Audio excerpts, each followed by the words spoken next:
Bon, la FEID est une très vieille institution parce que, et j'ai cherché d'ailleurs, puisque je savais que la question arrivait, elle date de 52. Il faut voir qu'en 52, on est 7 ans après la guerre, et c'est une idée de réaménagement du territoire avec croissance de l'activité ou de la production agricole liée à l'irrigation.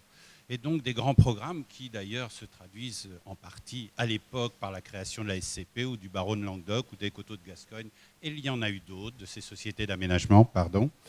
Et cette AFEID est donc une association qui, dès l'origine, réunissait des représentants de l'administration, puisque c'était une politique volontaire de l'État, de la recherche, d'associations diverses de sociétés civiles et les entreprises avec une vocation de production et de transformation des produits.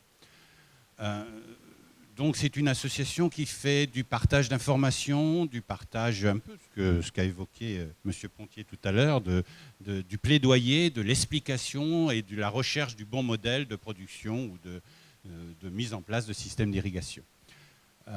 Cette association existe toujours. Je ne vous cacherai pas que son statut n'a pas changé, mais que son rôle a évolué à partir du moment où l'État français s'est désengagé de le financement de l'irrigation dans les début des années 2000.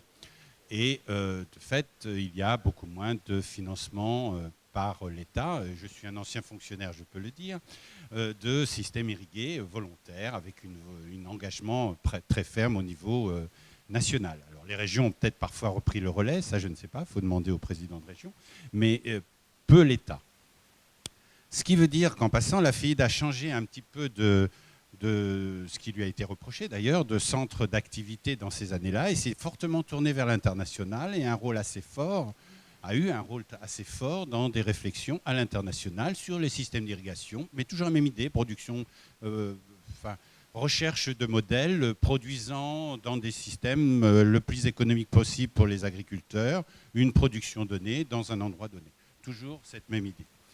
Alors, on s'est rendu compte avec les difficultés de ces dernières années sur certaines régions de France, liées sans doute au changement climatique, à la ressource en eau, etc., que ce soit le sud-ouest, le sud-est ou ailleurs, que le sujet national redevenait une priorité, qu'il fallait se poser la question et donc de revenir sur le positionnement ou d'influencer, réfléchir sur comment et sous quelles conditions justifier de l'irrigation à des fins de production agricole dans des systèmes d'exploitation les plus équilibrés possibles, donc avec une notion d'économie. Voilà où j'en suis. Bon, maintenant, pourquoi ce séminaire, vous me voyez venir? Pour moi, c'est ça la grande question.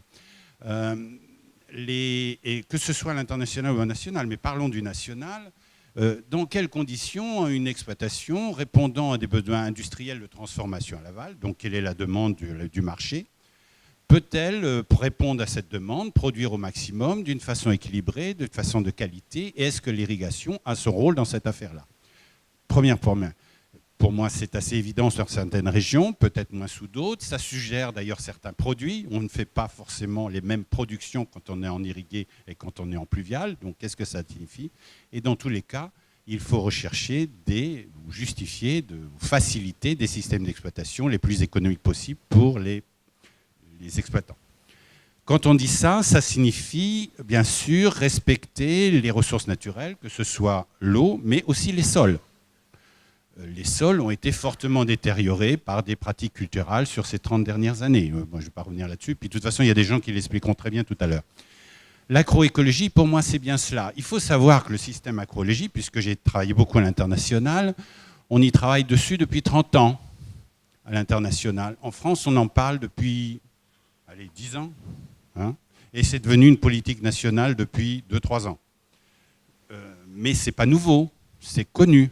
La question est de savoir comment on l'adapte à un climat tempéré vis-à-vis d'un climat tropical ou d'un climat aride. Ici, on est en climat tempéré, et en quoi l'agroécologie, associée à des besoins en eau qui sont ce qu'ils sont, qu'ils soient pluviaux ou irrigués, dans une région comme le Sud-Est, il faut sans doute sûrement de l'irrigation, et comment on associe ces pratiques d'agroécologie et ces pratiques d'irrigation. C'est le sujet de cette conférence, et on était très volontaristes pour y participer. Voilà la raison de notre présence.